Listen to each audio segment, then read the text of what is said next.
Biliyorum. Yanımda kalamazsın.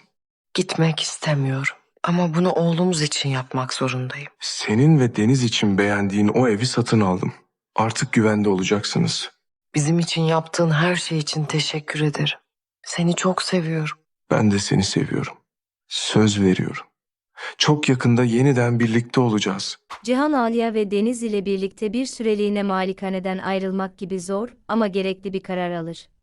Bunun koşulların dayattığı zorunlu bir adım olduğunu ve Bora'nın baskısının onlara başka güvenli bir seçenek bırakmadığını anlar. Bu geçişi kolaylaştırmak ve rahatlarını sağlamak için, Alya'nın ihtiyaçlarını karşılayan bir daireyi bağımsız olarak seçer ve anahtarları ona teslim ederek kararını desteklemeye çalışır. Alya bu davranışı anlayış ve desteğin bir tezahürü olarak algılar. Cihan'ın onu durdurmaya veya kararını değiştirmeye ikna etmeye çalışmadığını, aksine kendi duygularına rağmen kabul ettiğini görür. Bu adımın ikisi için de acı verici olduğunu, ancak şu anda oğlunun güvenliğini garanti altına alacak başka bir çıkış yolu olmadığını fark eder, Cihan ise bu ayrılığı son olarak görmez. Bunun sadece geçici bir aşama olduğuna kesin olarak inanır ve durumu en kısa sürede değiştirmeye odaklanır.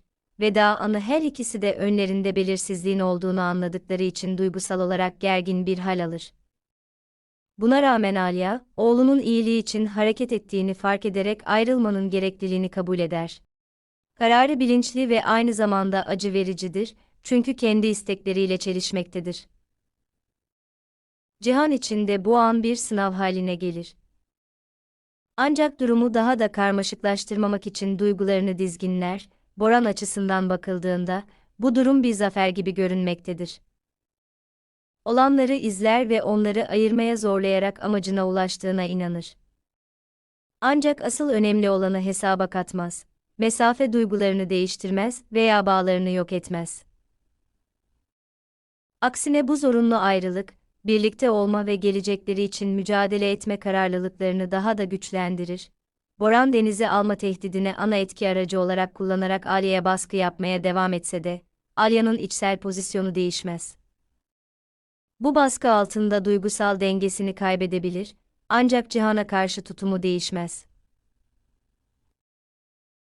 Aynı zamanda Cihan da durmaz ve temel sorunu çözmek için aktif olarak çalışmaya devam eder.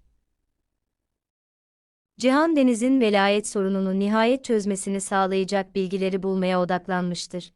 Bu sırada Alya, tamamen hazırlıksız olduğu bir sahneye tanık olurken kendini tesadüfen hapishanede bulur. Cihan'ı Meryem ile yakın çekimde görür ve bu onun için tam bir sürpriz olur. Gördükleri onda keskin bir duygusal tepkiye neden olur ve ayrıntıları anlamaya çalışmadan, kafa karışıklığını ve iç gerilimini gizlemeden hemen oradan ayrılır. Cihan Alya'nın tepkisini hemen fark eder ve durumun belirsiz göründüğünü anlar. Gecikmenin durumu daha da kötüleştireceğini fark ederek, yanlış sonuçlara varılmasını önlemek için hemen onu takip eder.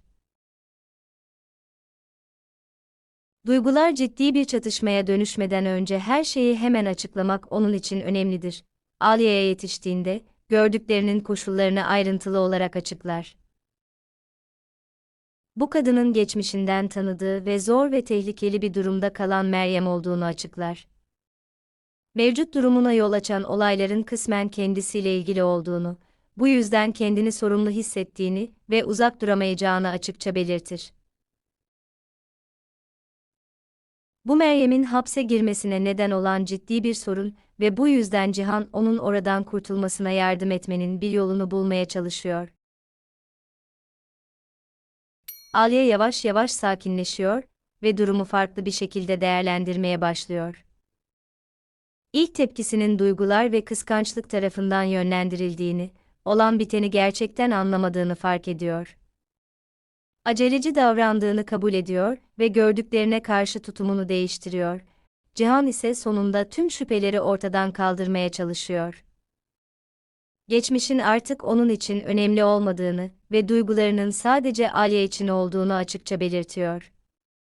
Meryem'e yardım etme kararının kişisel duygularla hiçbir ilgisi olmadığını, sadece sorumluluk ve durumu düzeltme ihtiyacından kaynaklandığını vurguluyor.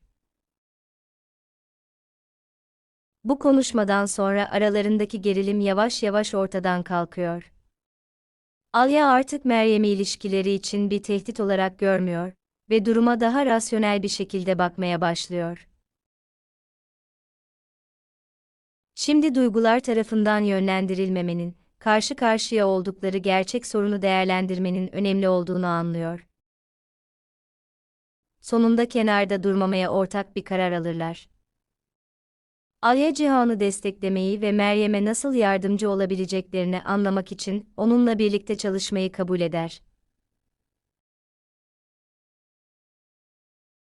Bu zor ve duygusal olarak stresli durumlarda bile bir ekip olarak hareket etme yeteneklerini ve yanlış anlamaların aralarındaki bağ yıkmasına izin vermemelerini bir kez daha vurgular.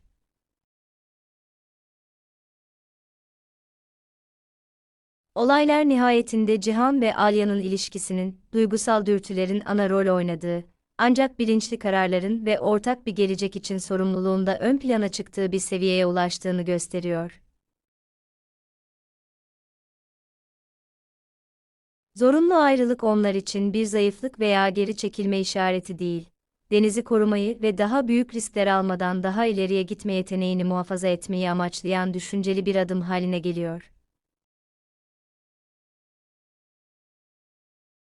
Bu durumu bir yenilgi olarak değil, sorunlarına nihai bir çözüm getirecek bir stratejinin parçası olarak kabul ediyorlar.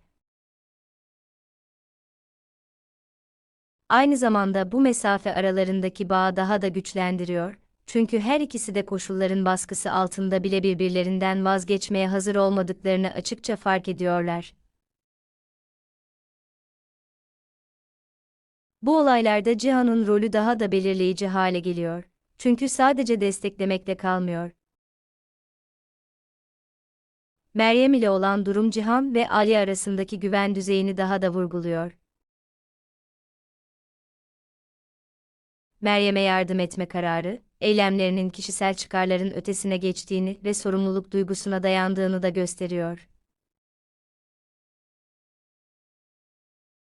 Sonuç olarak tüm bu olaylar Cihan ve Alya'nın sadece zorluklara yanıt vermekle kalmayıp, kendi stratejilerini de aktif olarak oluşturan tam teşekküllü bir ekip olarak hareket etmeye başlamalarına yol açar. Yavaş yavaş koşullara bağımlı bir konumdan, koşulları kontrol eden bir konuma geçerler. Ana hedefleri netleşir, ailelerinin artık dış müdahalelere karşı savunmasız kalmayacağı ve birbirlerini veya denizi kaybetme korkusu olmadan yaşayabilecekleri koşulları yaratmak.